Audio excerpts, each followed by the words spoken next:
What is up, you guys? Welcome back to the channel. It's your baseball brother, Christian here, and we have a lot of stuff to talk about here in today's video because MLB rejects the Rays' sister city proposal with Montreal. Robo Umps are on the verge of making their MLB debut, and Hall of Famer Rod Carew shows displeasure with the Angels. Now, before we get into all that, guys, leave a like on the video if you enjoyed. Next, go over, smash that red button, go subscribe. That is the best way to show your support here on the channel. Finally, go over, ring that bell, get notified. You will know when exactly I'm uploading great baseball content here on the channel. And finally, if you want to get active, I would love to hear your thoughts down below. Now that that's out of the way, let's get into it. So back on January 20th, a report came out that MLB officially announced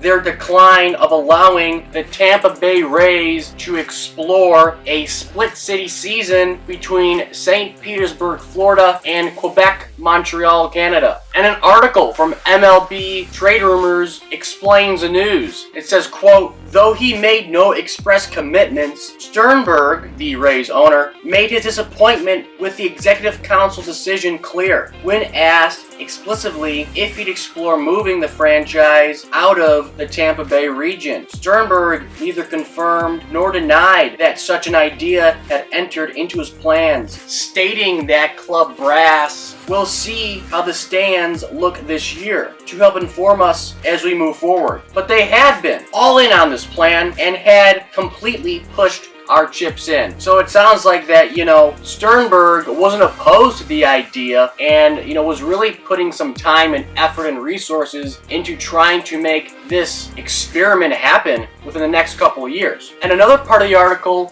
shows Sternberg's belief that a, quote, split city or sister city season could really work and is the future of professional sports. It says, quote, "Most striking, perhaps, were Sternberg's comments on the long-term viability of single city teams. He says, quote, "Partial seasons are going to be the wave of the future in professional sports," he stated, adding that Montreal has, quote, "earned the right to have baseball back." Now that is quite interesting from an owner because I know their objective is to make money, but you would think that it's more money out of their pockets to get the whole operation going, finding hotels in 2 different cities, not to mention the hotels on the road, and I'm sure there's a lot of resources, more resources I would say, put into a split city season than a traditional home base location of one city being like Tampa Bay. But obviously Sternberg is all for it and sees this experiment being the future of professional sports, which is very, very interesting, at least in my mind. The next part of the article says, quote, "In a blow to principal owner Sternberg's attempt to secure a new ballpark in or around the city of Tampa, the Major League Baseball Executive Council officially quashed the Rays' plans split time between Tampa and Montreal," reports Mark Topkin of the Tampa Bay Times. Now, MLB had given the Rays permission to explore this sister city concept in 2019 pre-pandemic. Now, in my opinion, I thought this was an interesting idea, and I was kind of excited to see this experiment play out in the coming seasons because I'm a big advocate of having Montreal regain a baseball team, and I loved it when the Blue Jays would play their final 2 spring training games in Montreal pre-pandemic. I thought that was a great idea. Obviously, the Vladimir Guerrero Jr. walk-off comes to mind. The fans went nuts, and it felt like,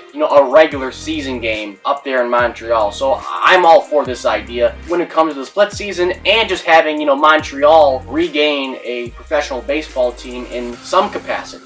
So with that said, I do think there is some blame to be put on the Rays fans when it comes to the lack of attendance at Tropicana Field to watch this, baseball club, because I just have a hard time believing that the ballpark is the sole reason why attendance is consistently down in Tampa. Now, when I say this, I'm going to get a lot of flack from Rays fans, but I think it comes down to a lack of loyalty in the state of Florida. I am a firm believer in that idea that there is not a lot of loyal baseball fans in the state of Florida. They just have no interest in seeing professional baseball. It's sad, but I think there's some truth to that. I'd love to hear your comments on that thought. Next, it seems like the automated strike zone, or Robo Umps, are on the verge of breaking into the show. Now, an article from MLB.com has more info on this story, as it says, quote, following 3 years of testing in an independent league at the low A minor league level,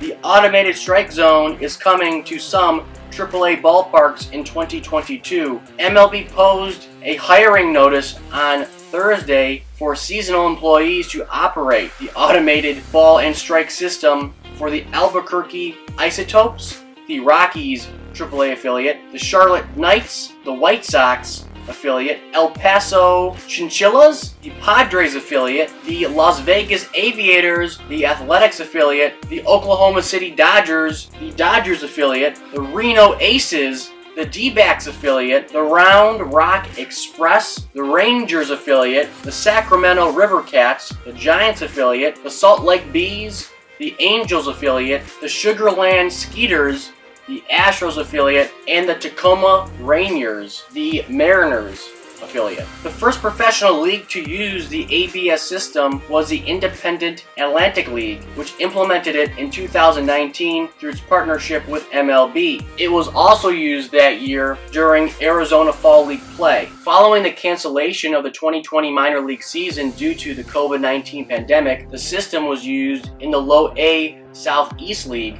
in 21. It will continue to be used in that league and will also be utilized at some spring training venues in Florida and potentially in some non-MLB venues as well. Now, with that, I was personally shocked to hear this news of Robo-Umps being used in AAA this coming season. And I know the article said only a handful of AAA venues will be using this Robo-Ump system, but I still think it's quite a big jump and trust in baseball to implement these new technologies at such a high level in the minor leagues. I mean, it's not like they tested these things for 3 straight years in the lower levels of the minor leagues. I mean, they tested them for 1 full season in the Independent Atlantic League in 2019. But again, the Atlantic League is getting rid of them for this season, which is weird. The testing in 2020 was stopped due to COVID, and in 2021, this past season,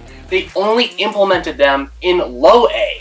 I mean, not even high A, for God's sakes. That's a little iffy. I don't know. I think it's a little early, but we'll see what happens. And you know, it's going to be interesting if, let's say, a minor league prospect in, for example, the Ranger system comes up in August or September of this season. And of course, if he's in the Ranger system, he would be used to the automated strike zone all year long. So he'd come up to the majors with not the automated strike zone system and just, you know, real actual human beings making the call. And of course, there is the possibility of human error. So I would love to see somebody interview that player, whoever that may be, this season in August or September, and get to know their take on which system they like better. Automated system of the minor leagues or the humanized system of the major leagues. I can't wait for that story to come out here in 2022.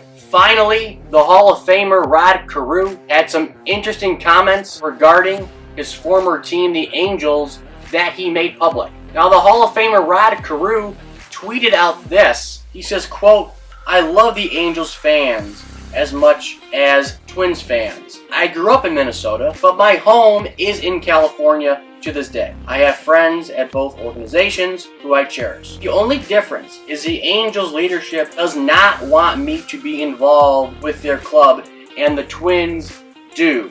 Now, shocked is an understatement when it comes to how I felt once I saw this tweet. I thought it was fake at first. I couldn't believe my eyes. I was shocked that he had a Twitter. First of all, kudos to Rod Carew, but it seems from this tweet that his former team, the Angels, an organization he spent 7 of his 19 total seasons with, in addition to notching his 3,000th career hit with, wants nothing to do with the Hall of Famer. And you know what?